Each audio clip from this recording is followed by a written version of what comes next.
آپ صلی اللہ علیہ وسلم نے فرمایا امک پوری کائنات میں سب سے میٹھے انداز سے اگر تم نے بات کرنی ہے تو سب سے زیادہ رائٹ یہ کس کا ہے؟ تمہاری بولو نا ماں کا۔ صحابی نے عرض کیا یا رسول اللہ کیا انداز ہے؟ فرمایا فما من، فما کا مطلب ہوتا ہے اس کے بعد، فما من، یا رسول اللہ ماں کے بعد دوسرے نمبر پر میٹھے انداز سے اچھے انداز سے بات کرنا کس کا حق ہے کہ میں اس سے اچھے انداز سے بات کروں؟ ماں کے بعد، ماں کا تو پتہ چل گیا، دوسرے نمبر پہ جو میں سب سے بہترین اور مٹھاس کے ساتھ بات کرنی ہے، اخلاق میں ایکسیلنسی پیدا کرنی ہے، ماں کے بعد دوسرے نمبر پہ کون ہے وہ؟ تو اللہ نے حکم دیا یہ کرو، یہ نہیں کرو، یہ کرو، پھر والدین کی فرما برداری کرو، جو جتنا قریبی ہے اس کا حق اتنا زیادہ۔ گورا ان چیزوں کو نہیں مانتا، وہ کہتے ہیں کسٹمر کا حق سب سے پہلے۔ ایئر ہوسٹس کہتی ہے کہ جہاز میں جو پیسنجر بیٹھے ہوئے ہیں ان کا حق سب سے بولو نا پہلے، ان سے سب سے زیادہ اچھے اخلاق سے بات کرنی ہے۔ ایئر ہوسٹس کو کبھی گالی گلوچ میں دیکھا آپ نے؟ کیا ہو گیا؟ کبھی جہاز میں جا رہے ہو، آپ نے بٹن دبایا چائے دے دے، وہ کہے گی ایکسکیوز می چائے ختم ہو گئی، بس یہ کہے گی نا ابھی نہیں ہے، ابھی سیٹ بیلٹ باندھے، ابھی جہاز نیچے اتر رہا ہے، ابھی چائے پانی کا ٹائم ختم، تمیز سے بولے گی۔ آپ نے پھر کہا نہیں مجھے تو چائے چاہیے، پھر بولے گی بھائی دیکھیے ایکسکیوز می آپ سے ہم نے گزارش کی، پھر آپ نے کہا جی مجھے نسوار چاہیے، مجھے پان چاہیے، کچھ بھی کہہ دو ایکسکیوز می کر کے پتلی گلی سے نکل لے۔ یہ نہیں ہوگا تیری ایسی کی تیسی، اور اس کو نکالو، جہاز روکو، سائیڈ پہ لگاؤ، جیسے بس میں ہوتا ہے نا، بسوں میں تو ہم نے دیکھا ہے اور گڈی نو سائیڈ تے لاؤ، بندے نو اٹھا چلو یہ نکل باہر یہاں سے، اور بسوں میں تو بعض دفعہ کھائی میں بھی گرا دیتے ہیں، سنا ہے۔ ایئر ہوسٹس کے اخلاق سے ہمیں سیکھنا چاہیے کہ اخلاق انسان کے بولو بھائی کیسے ہوتے۔ اب جو ایئر ہوسٹس کے اخلاق ہیں، اللہ ہی یہ کہتا ہے کہ ان اخلاق کو 3 سے ضرب دے کے ماں سے اس اسٹائل میں بات کیا کرو۔ بہت مشکل ہے سمجھانا، جب اپنی ماں سے بات کرو تو جس اسٹائل میں ایئر ہوسٹس تم سے بات کر رہی ہے نا، اس اسٹائل کو 3 گنا بولو بڑھا دو، اس میں 3 چمچ چینی کے اور ڈال دو، جتنی شکر اس نے اپنی زبان میں ڈالی ہے آپ سے بات کرنے کے لیے، اس شکر میں 3 چمچ اور ملا دو۔ ہو رہا ہے اس پہ عمل؟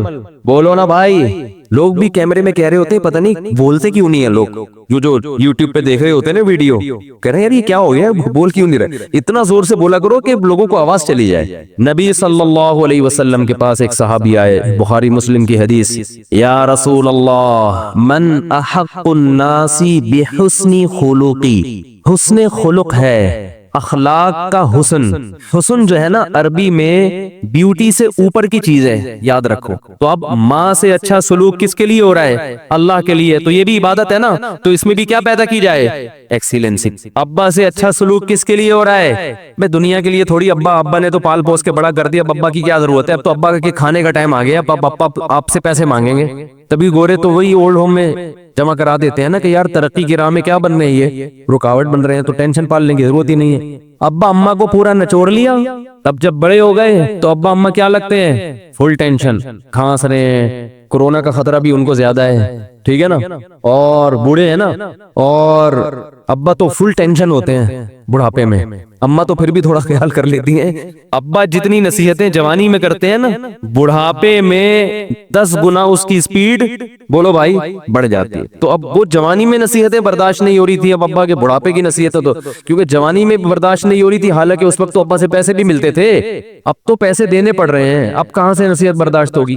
تو میں یہ عرض کر رہا تھا کہ رسول اللہ صلی اللہ علیہ وسلم سے صحابی نے پوچھا یا رسول اللہ من احق الناس بحسن خلقی، تو یہاں بھی دیکھو حسن کا لفظ ہے، احسان سے نکلا ہے یہ، بلکہ احسان حسن سے نکلا ہے۔ تو صحابی یہاں یہ نہیں پوچھ رہے کہ یا رسول اللہ میرے اچھے اخلاق کا سب سے زیادہ مستحق کون ہے، یہ سوال نہیں ہے، یا میں کس سے ٹھیک طریقے سے بات کروں، ٹھیک کا لفظ بھی نہیں ہے، گڈ کا لفظ بھی نہیں ہے۔ یار ایک مجھے بات بتاؤ، ایک کوئی مفتی صاحب کے پاس آئے، مسئلہ پوچھے، مفتی صاحب میں نے سنا ہے کہ اللہ نے حکم دیا کہ لوگوں سے صحیح بات کیا کرو، بدتمیزی سے پیش نہیں آیا کرو، تو میں ٹھیک طریقے سے بات کس سے کیا کروں؟ سب سے پہلے کس سے؟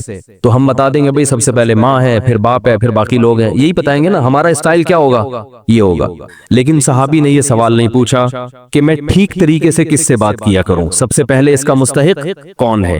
نا نا نا، انہوں نے یہ بھی نہیں پوچھا یا رسول اللہ بہتر طریقے سے میں کس سے بات کیا کروں، اس میں سب سے زیادہ مستحق کون ہے، کس کا رائٹ ہے سب سے زیادہ کہ میں اس سے بہتر انداز میں بات کروں. نا نا نا نا نا نا، آپ نے فرمایا من احق الناس بحسنی، حسن کا لفظ، میرے اخلاق میں جو ایکسیلنسی پیدا ہوگی اس ایکسیلنسی کا سب سے زیادہ مستحق کون ہے. بات آ رہی ہے سمجھ میں کہ نہیں آ رہی ہے؟ یعنی آج کے زمانے میں جو اسٹائل ایئر ہوسٹس کا ہوتا ہے شاید ہم اس کو ایکسیلنٹ کہہ سکتے ہیں، شاید، کیونکہ اس سے اچھے اخلاق کی کم از کم مجھے تو مارکیٹ میں کوئی مثال اب تک، ہم نے بسوں میں بھی سفر کیا ہے، ٹرینوں میں بھی سفر کیا ہے، اور اللہ بھلے کرے جہازوں میں بھی کیا ہے، گاڑیوں میں بھی کیا ہے، کار میں بھی کیا ہے، ہر طرح سے کشتیوں میں بھی کیا ہے. تو جو عملہ سب سے اچھا اخلاق والا ہمیں ملتا ہے وہ کہاں ملتا ہے؟ بولو نا، جہاز میں. اور سب سے زیادہ بدتمیز عملہ کہاں ملتا ہے؟ بسوں میں.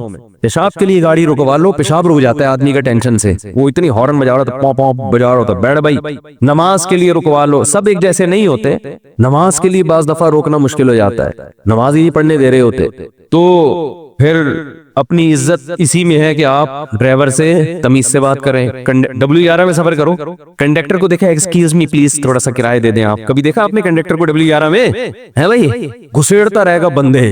اخلاق دیکھو، جگہ نہیں ہے بھائی، پاؤں بس پوری یوں ہوئی ہے، اس کی الائنمنٹ کی ایسی کی، میں نے کہا نا کام کا بیڑا غرق، ایک کام کا طریقہ یہ بھی ہوتا ہے، بس کا بیڑا غرق کر دیا. وہ یوں جھکی ہوئی ہے پوری ادھر کو، آدھی پبلک چھت پہ بیٹھی ہوئی لٹک رہے ہیں، کھڑکیوں سے بندے گر رہے ہیں، مگر کنڈکٹر گھسے گا ایک سے بھی ایکسکیوز، اتنی ٹینشن دے کے بھی ایکسکیوز نہیں کرتا. حالانکہ تمہیں تو 2 رکعت نفل توبہ کے پڑھنے چاہیے لانڈی پہنچنے کے بعد نا. تمہیں تو یا اللہ میں نے جو مسافروں کو جو غم دیا، میں نے جو دکھ دیا، میں اس پہ تجھ سے معافی مانگتا ہوں. کیسے دھکا دے رہا ہوگا او بھائی ادھر سے، اور حیرت کی بات ہے ادھر سے گھستا ہے اور اگلے گیٹ سے نکل آتا ہے. جگہ ہے نہیں، سب سے کرایہ لے، اس کی جیب کبھی نہیں کٹتی، سب کی کٹ جاتی، حالانکہ سب سے زیادہ پیسے اس کے پاس ہوتے ہیں. تو بزنس، یہ جیب کتروں کا بزنس بھی سائیڈ میں چل رہا ہے ان کا، اس پہ بھی کمیشن. سب کی بات نہیں جو میرا بیان سن رہے ہیں ان کے علاوہ. تو میری جہاں تک جو میں نے دیکھا ہے سب سے اچھے اخلاق جہاز کے عملے کے ہوتے ہیں. تو ہم اس کو آج کے دور سے کہہ سکتے ہیں کہ وہ ایکسیلنٹ ہوتے ہیں. وہ الگ بات ہے وہ ان کی نیت کیا ہے، لیکن ظاہری لحاظ سے بہرحال بہت اچھے اخلاق ہوتے ہیں. تو اب ہم مثال، ہمارے پاس ایئر ہوسٹس کے علاوہ کوئی مارکیٹ میں اتنے اچھے اخلاق کی ملتی نہیں ہے سفر کے دوران.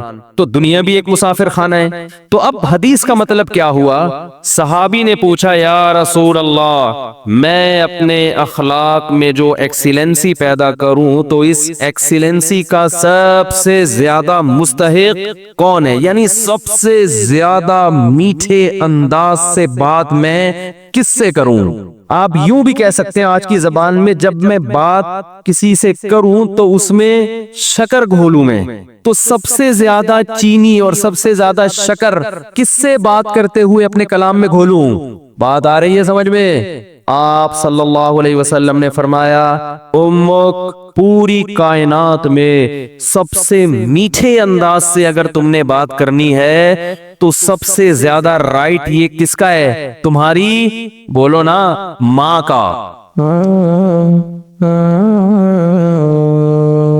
صحابی نے عرض کیا یا رسول اللہ کیا انداز ہے؟ فرمایا ثم من، ثم کا مطلب ہوتا ہے اس کے بعد، ثم من، یا رسول اللہ ماں کے بعد دوسرے نمبر پر میٹھے انداز سے، اچھے انداز سے بات کرنا کس کا حق ہے کہ میں اس سے اچھے انداز سے بات کروں؟ ماں کے بعد. ماں کا تو پتہ چل گیا، دوسرے نمبر پہ جو میں سب سے بہترین اور مٹھاس کے ساتھ بات کرنی ہے، اخلاق میں ایکسیلنسی پیدا کرنی ہے، ماں کے بعد دوسرے نمبر پہ کون ہے وہ؟ تو آپ صلی اللہ علیہ وسلم نے کیا جواب دیا؟ فرمایا امک، ماں کے بعد دوسرا نمبر بھی کس کا ہے؟ بولو بھائی، کیا عجیب انداز ہے. حالانکہ یہ عام عرف کے مطابق جواب سوال کے مطابق بولو بھائی نہیں ہے۔ مجھ سے اگر کوئی پوچھے کہ سب سے بڑا حق کس کا، میں کہوں ماں کا، وہ کہے اس کے بعد کس کا، تو میں کہوں ماں کا، وہ کہے میں اس کے بعد کا پوچھ رہا ہوں، اس کا تھوڑی پوچھ رہا ہوں۔ تو یہ سرسری نگاہ سے دیکھا جائے تو یہ بلاغت والا کلام نہیں ہے، یہ غلط کلام ہے اگر سرسری نگاہ سے دیکھا جائے، کیونکہ ہم پوچھ رہے ہیں کہ اس کے بعد، ماں تو پتہ چل گیا، ماں کے بعد اس کے علاوہ بتائے آپ، لیکن نبی دوبارہ کس کا نام لے رہے ہیں؟ یہ سرسری نظر میں یہ کلام بلیغ نہیں ہے، لیکن حقیقت میں یہ بلاغت کے اعلیٰ معیار پہ پہنچا ہوا کلام ہے، کیونکہ بات کو دل میں اتارنے کا اس سے بہتر طریقہ نہیں ہو سکتا تھا کہ ماں کے بعد دوسرا نمبر بھی کس کا ہے؟ ماں کا۔ اس کا مطلب کیا ہے کہ ماں کے بعد اگر تم یہ سمجھتے ہو کہ کسی سے بہت ہی میٹھے انداز میں بات کرنی ہے تو یہ حق دوبارہ ماں کو دے دو۔ دوبارہ کس کو دے دو؟ صحابی نے پھر پوچھا یا رسول اللہ ثم من۔ دیکھو صحابی کا انداز بھی کیا ہے، وہ چونکہ ان کو یہ تھا کہ مجھے ماں کے علاوہ اب چاہیے کہ کون ہے، اور نبی نے دوبارہ کس کا نام لے لیا؟ ماں کا۔ لہذا صحابی نے پھر اپنے سوال کو ریپیٹ کیا، کیونکہ وہ یہ سمجھتے تھے کہ مجھے میرے سوال کا جواب نہیں ملا، تو انہوں نے تیسری دفعہ پوچھا یا رسول اللہ ثم من، یا رسول اللہ تیسرے نمبر پہ کون ہے؟ تو آپ صلی اللہ علیہ وسلم نے فرمایا امک۔ تیسرے پہ بھی کون ہے؟ بولو بھائی، یہ ہے ویمن رائٹس۔ یہ کیا ہے؟ یہ جو بے شرم لوگ حقوق نسواں اور عورتوں کے حقوق کے نام پہ الو بنا رہے ہیں نا، ان کی باتوں میں مت آیا کرو۔ ان کا مقصد صرف عورت کو کپڑوں سے آزاد کرنا ہے اور مرد کی دسترس سے آزاد کر کے مرد کے مقابلے میں لا کے مرد کا دشمن بنانا، تاکہ مرد عورت سے محبت کرنا چھوڑ دے، اس کا حق دینا چھوڑ دے۔ تمہیں اسلام نے عورت کے جو حقوق بیان کیے ہیں، اس کے بعد ہمیں کسی اور سے عورت کے حقوق کو سمجھنے کی ضرورت نہیں ہے۔ ہمیں کسی لبرل سے، کسی حکومت سے، کسی ویمن رائٹ سے، کسی سے ہمیں سمجھنے کی ضرورت نہیں ہے۔ ہمیں اسلام نے بتا دیا ہے کہ ماں کے روپ میں عورت کا کیا حق ہے، بیوی کے روپ میں عورت کا کیا حق ہے، کہ بیٹی کے روپ میں عورت کا کیا حق ہے، بہن کے روپ میں عورت کا کیا حق ہے۔ اور یہ جو لبرل لوگ ہیں یہ صرف گرل فرینڈ کے حقوق جانتے ہیں، گرل فرینڈ سسٹم معاشرے میں لانا چاہتے ہیں، تمہیں درندہ بنانا چاہتے ہیں، تمہیں زانی بنانا چاہتے ہیں، تمہیں بدکار بنانا چاہتے ہیں۔ ان کا کوئی فیملی سسٹم نہیں ہے۔ جو قوم نکاح کے قائل نہ ہو ان کے ہاں ماں بہن بیٹیاں ہوتی ہیں، ماں بہن بیٹی، بھابھی چچی خالہ ممانی مامی پھوپھی، یہ رشتے تو شادی بیاہ کے نتیجے میں وجود میں آتے ہیں۔ اولاد ہوتی ہے تو یہ رشتے وجود میں آتے ہیں، پھر ان رشتوں کا پاس رکھنے کا حکم دیا گیا ہے۔ جن قوموں میں ہر رشتے ہی نہیں ہے تم ان سے سیکھ رہے ہو کہ عورت کے حقوق ہمیں بتاؤ۔ تو آپ صلی اللہ علیہ وسلم نے کیا فرمایا؟ تیسرے نمبر پہ کس کا حق ہے؟ بولو بھائی، ماں کا۔ پھر صحابی نے پوچھا ثم من۔ اس کے صحابی بھی پوچھتے جا رہے ہیں، دیکھو رک نہیں رہے، کیونکہ ان کے سوال کا جواب مل نہیں رہا کہ یا رسول اللہ آپ ماں کا تذکرہ ختم کریں گے تو پتہ چلے گا کہ ماں کے بعد کس کا حق ہے۔ تو آپ صلی اللہ علیہ وسلم نے ارشاد فرمایا ثم ابوک۔ چوتھے نمبر پہ کون ہے؟ باپ۔ پوری کائنات میں اگر آپ کسی سے نرم انداز سے بات کرتے ہیں، میٹھے لب و لہجے میں بات کرتے ہیں، بہت سے لوگ ہیں جن سے آپ بہت نرم انداز میں بات کرتے ہیں، اپنے باس سے آپ سر سر کہہ کے بات کرتے کہ نہیں کرتے؟ کبھی آپ نے دیکھا کہ اس نے تھوڑا سا سختی کی ہو، آپ نے آنکھیں ماتھے پہ رکھ لی ہو؟ کبھی دیکھا آپ نے؟ ہے بھائی، ایک فوجی اپنے آفیسر کے سامنے کیسے بات کرتا ہے؟ آپ نے دیکھا کبھی وہ ابے تبے سے بات کر رہا ہو؟ ہے میں کسی کی نہیں سنتا، میری اپنا لائف اسٹائل ہے، سر مجھے زیادہ آرڈر نہ دیا کرو۔ کبھی دیکھا آپ نے ایسے اسٹائل میں بات کر رہا ہو؟ سر یہ جو آپ ہر وقت کی نصیحتیں کرتے ہیں مجھے سمجھ میں نہیں آتی۔ آفیسرز کر رہے ہوتے ہیں نا، فوج میں چونکہ زیادہ احترام ہے اس لیے میں ان کی مثال دے رہا ہوں۔ ایک بریگیڈیئر آیا اور ایک عام فوجی کو سمجھا رہا ہے کہ یہ کیا کرو، یہ کیا کرو۔ وہ جواب میں کبھی دیکھا کہ سر یہ زیادہ نصیحتیں مجھے اچھی بولو نا، سر مجھے نہیں اچھی لگتی زیادہ ہر وقت کی نصیحتیں۔ حالانکہ وہ آفیسر اس کو تنخواہ نہیں دے رہا، تنخواہ اس کو گورنمنٹ دے رہی ہے۔ اس آفیسر کے اس پر احسانات نہیں ہے، صرف ایک ڈسپلن کو برقرار رکھنے کے لیے آرڈر دیا ہے کہ تمیز سے بات کرو۔ اس نے آپ کے لیے قربانیاں دی ہیں، وہ آپ کے لیے لوگوں سے لڑا ہے۔ لڑتے کہ نہیں لڑتے؟ بھائی میرے بیٹے کو گالی دی کیوں تو نے؟ وہ یہ چاہتا ہے کہ آپ اس سے آگے چلے جائیں۔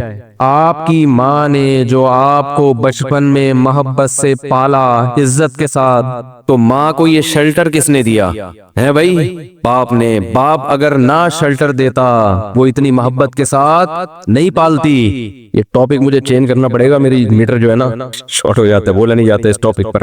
خیر، ہم اپنا جو موضوع لے کے چلے تھے اسی کو کرتے ہیں۔ تو دیکھو آپ صلی اللہ علیہ وسلم نے کیا فرمایا کہ چوتھے نمبر پہ سب سے زیادہ حق کس کا ہے؟ بولو بھائی، باپ کا۔ اور اس کی علماء نے ایک حکمت یہ بھی بیان کی ہے کہ باپ چونکہ مرد ہے نا تو اس میں برداشت کی قوت، ماں میں برداشت نہیں ہوتی۔ اس سے بدتمیزی کرو گے بیچاری روتی رہے گی، باپ کھینچ کے 2 تھپڑ، ایسا ہی ہے نا، بھی باپ سے زیادہ لگا دے گا 2-4 کی، ماں بیچاری کڑتی رہتی ہے بیٹھ کے۔ تو میں مثال دیتا ہوں کہ ایئر ہوسٹس سے اخلاق سیکھا کرو۔ جس اسٹائل میں ایئر ہوسٹس آپ سے بات کر رہی ہے، تو جب ماں سے بات کرو نا تو اس اسٹائل میں 3 چمچ چینی، 3 چمچ حدیث میں 3 گنا ہے نا، تو جتنی چینی آپ اپنے باس سے بات کرتے ہوئے اپنے کلام میں ملاتے ہو، اپنی ماں سے بات کرتے ہوئے 2 چمچ اس میں اضافی ڈال لیا کرو، تو ٹوٹل کتنے ہو جائیں گے؟ 3 چمچ ہو جائیں گے۔ اتنا میٹھا کلام ہونا چاہیے کس سے بات کرتے ہوئے؟ ہم نے بڑے بڑے علماء کو دیکھا ہے، ان کے والدین بالکل دیہاتی، کچھ بھی نہیں آتا ان کو، بالکل گوار، نہ بات کرنے کی تمیز، نہ اٹھنے بیٹھنے کی تمیز، لیکن بیٹے بن گئے بہت بڑے عالم، اللہ نے بڑی عزت دی۔ لیکن وہ اپنے باپ کا ایسا احترام کرتے تھے، ایسا بچھ جاتے تھے باپ کے سامنے، ہم نے اپنی آنکھوں سے دیکھا ہے کہ لگتا ہی نہیں تھا کہ یہ کوئی کیا عالم ہے، کوئی مفتی ہے، کوئی بزرگ ہے۔ تو چونکہ جذبات ساتھ نہیں دے رہے، ورنہ ایسے کچھ واقعات آپ کو سناتا۔ بھائی اللہ کا حکم ہمارے لیے کیا ہے؟ کافی ہے نا۔ تو بات کہاں سے چلی تھی، کہاں کو چلی گئی، وقت بھی پورا ہو گیا ہے، میں اسی پہ بات کو سمیٹتا ہوں جلدی سے۔ آپ چندہ مندہ کرنا ہے، جلدی سے کر لیں، ہو گیا ہوگا نا، تو جلدی سے کر لیں۔ شادیوں کی بات ہی ٹھیک ہے بھائی، یہ ماں باپ کے حقوق کی بات نہ کیا کرو، وہ شادیوں والی بات کیا ہے، وہ ٹھیک ہے نا، وہ مزہ بھی آتا اس میں۔ تو بات کیا چل رہی تھی، دوبارہ سے اسی ٹاپک پر آتا ہوں میں نے عرض کر رہا تھا کہ اللہ اس کے رسول صلی اللہ علیہ وسلم نے جو احکام دیے تو دنیا داروں کو اس سے کوئی غرض نہیں ہے کہ یہ کرو یہ نہ کرو، ان کو اس سے کوئی غرض نہیں ہے۔ لیکن جو آخرت پر ایمان رکھتا ہے، تبھی دیکھو بہت سی حدیثوں میں آتا ہے کہ جو اللہ اس کے رسول اور آخرت پر ایمان رکھتا ہے اسے چاہیے کہ یہ کرے، تو اس میں اللہ کے نبی نے پہلے بتا دیا کہ جن کا آخرت پر ایمان نہیں ہے ان کو یہ باتیں سمجھ میں نہیں آئیں گی، ان کو یہ باتیں نہیں سمجھ میں آئیں گی۔ تو ان باتوں پر عمل کرنے کے لیے جو میں نے آیت اصل میں پڑھی ہے، جس پر میں نے بیان کرنا تھا، یہ بیان کا رخ ہی کہیں چینج ہو گیا سارا، عمل کرنے کے لیے انسان کو موٹیویشن چاہیے۔ تو اللہ نے کیا فرمایا، جو آیتیں میں نے قرآن مجید کی پڑھی ہیں اس میں اللہ نے فرمایا کہ اپنے دل میں اللہ کی محبت پیدا کر لو۔ دیکھو اللہ پر دلائل کے ذریعے ایمان لانا الگ بات ہے، اور دل میں اس کی محبت پیدا کرنا یہ بالکل الگ چیز ہے۔ تو جیسے نماز کا حکم دیا گیا، زکوٰۃ کا حکم دیا گیا، والدین سے اس نے سلوک کا حکم دیا گیا، صدقہ خیرات کا حکم دیا گیا، اسی طرح اللہ نے ہمیں یہ حکم دیا ہے کہ اپنے دل میں میری محبت پیدا کرو۔ یہ کس کا حکم ہے؟ اللہ کا۔ تو آج جو دل ہے نا وہ اللہ کی محبت سے خالی ہے۔ جب محبت سے دل خالی ہوتا ہے تو اطاعت ایسے ہوتی ہے جیسے گن پوائنٹ پہ کوئی آپ سے کوئی کام کروا رہا ہو۔ دیکھو اپنا بزنس اور دوسرے کے بزنس میں فرق ہوتا ہے نا۔ اپنی دکان پہ آپ بیٹھے ہو، گٹکے کی بھی ہوگی، کیسی فکر لگی رہے گی نا ہر وقت، اور کوئی کرائے پہ آپ کو بٹھا کے چلا گیا کہ میرا شو روم ہے گاڑیوں کا، تجھے 1 لاکھ تنخواہ دوں گا، تو پھر دیکھو کیا کر رہا، آدھا دن سونے میں لگاتا ہے کہ نہیں لگاتا؟ کیونکہ انسان کو اپنے بزنس سے محبت ہوتی ہے، دوسرے بزنس سے محبت نہیں ہوتی۔ اپنا بزنس گول گپے کا بھی ہوگا تو کہاں سے کہاں پہنچا دے گا، دوسرے کا بزنس اگر تنخواہ پہ بٹھاؤ گے تو بیڑا ایکسیلنسی تو دور کی بات۔ ہمارے ایک دوست ہے سیالکوٹ میں، بڑا بزنس ہے ان کا، تو میں نے وہاں دیکھا کہ ان کی فیکٹری میں، مجھے شوق ہے چیزیں دیکھنے کا کیا بنتا ہے فیکٹری میں، اس لیے نہیں کہ میرے کوئی فیکٹری لگانے کا پروگرام ہے، ویسے ہی تو وہ دیکھا کہ وہ گلوز بن رہے ہیں ان کی فیکٹری میں نا، ایکسپورٹ ہونے کے لیے۔ سیالکوٹ میں کھیلوں کا سامان بہت بنتا ہے، تو اتنا محنت سے مزدور کام، وہ ملازم کام کر رہے ہیں، ایک سی رہا ہے، ایک کٹنگ کر کے کاٹ رہا ہے، اور سارے دل جمی سے لگے ہوئے ہیں۔ میں نے کہا یار پہلے کسی فیکٹری میں میں نے ملازم دیکھے اتنی تمیز سے اور اتنی دل جمی سے کام کر رہے ہیں، ورنہ سیٹ اگر فیکٹری کا دورہ کرے تو ٹھوٹے مار مار کے اٹھاتا ہے نا، اوئے تو کیوں سو رہا ہے یہاں پہ، کہتا ہے نا کہ نہیں کہتا؟ تو وہاں دیکھو سارے لگے ہوئے ہیں۔ تو انہوں نے کہا ان کو ہم نے دہاڑی پہ نہیں رکھا، ان کو ہم نے دہاڑی پہ نہیں رکھا، ان کو ہم نے کہا جتنے اتنے گلوز پہ ان کو پیسے ملتے ہیں۔ تو اب ان کا یہ بزنس میں شرکت ہو گئی نا، اب ان کو پتا ہے بھائی جتنا کام زیادہ کروں گا اتنے نوٹ زیادہ چھاپوں گا. اس لیے ان کو سیٹھ کا آنا بھی برداشت نہیں ہوگا. یار یہ سیٹھ کام کا ٹائم ہے سیٹھ صاحب آپ بلا وجہ آ کے تنگ کر رہے ہو ہمیں. یہی ہوگا کہ نہیں ہوگا؟ ہم کام کر رہے ہیں ادھر آسٹریلیا سے وہ آیا ہوا ہے ڈیمانڈ آئی ہوئی ہے وہ گلوز منگوا رہے ہیں اور آپ ہمیں تنگ کر رہے ہو بولے چپ. تو یہ کنڈیشن ہوگی. تو اب چونکہ اپنا کام بن چکا ہے نا بھائی تو جب اللہ سے انسان کو محبت ہوتی ہے تو اللہ کے کام بھی اپنے لگتے ہیں. نماز بھی کیا لگتی ہے اپنی, زکوٰۃ بھی اپنی. پھر مزہ آتا ہے ان کاموں میں. ابھی جو ہم نماز پڑھ رہے ہیں نا یہ گن پوائنٹ پہ تھوڑا بہت قبر کا عذاب کا ڈر ہے یار مرنا بھی ہے کورونا سے نہ مر جائے پتہ نہیں. اتفاق سے اگر قبر میں سانپ نکل آیا اتفاق سے اگر وہ باتیں فضائل اعمال میں جو لکھی ہوئی صحیح نکلی تو ہمارا کیا بنے گا؟ چلو جمعہ تو پڑھ لو جا کے. تو پھر کیسے آ رہے ہوتے ہیں آپ دیکھو فجر میں کیا حال ہوتا ہے, ظہر میں کیا حال ہوتا ہے, عصر میں. آپ صلی اللہ علیہ وسلم نے فرمایا جو نماز میں پہلی صف میں ہوگا قیامت کے دن جب اللہ کا دربار لگے گا وہاں بھی پہلی صف میں ہوگا وہ. تو جتنا سست نماز میں ہوگا اتنا پیچھے آخرت میں اللہ کے دربار میں. اللہ کہے گا یہ مجھے دنیا میں بغیر دیکھے سب سے پہلے آ کے بیٹھتے تھے, آج جب میں نظر آ رہا ہوں تو آج اب میری مرضی سے ہی آگے آئیں گے, کل یہ اپنی مرضی سے آگے آتے تھے. تو میرے بھائی ایکسیلنسی پیدا کیسے ہوگی؟ جب اللہ کی محبت پیدا کی جائے. اور محبت کیسے پیدا ہوگی؟ ذکر کی کثرت. سمجھتے ہیں کہ نہیں سمجھتے؟ بار بار اللہ کا تذکرہ. یہ ٹاپک بہت لمبا ہے, وقت بھی پورا ہو گیا. اللہ تعالی ہم سب کو سمجھنے کی عمل کرنے کی توفیق عطا فرمائے.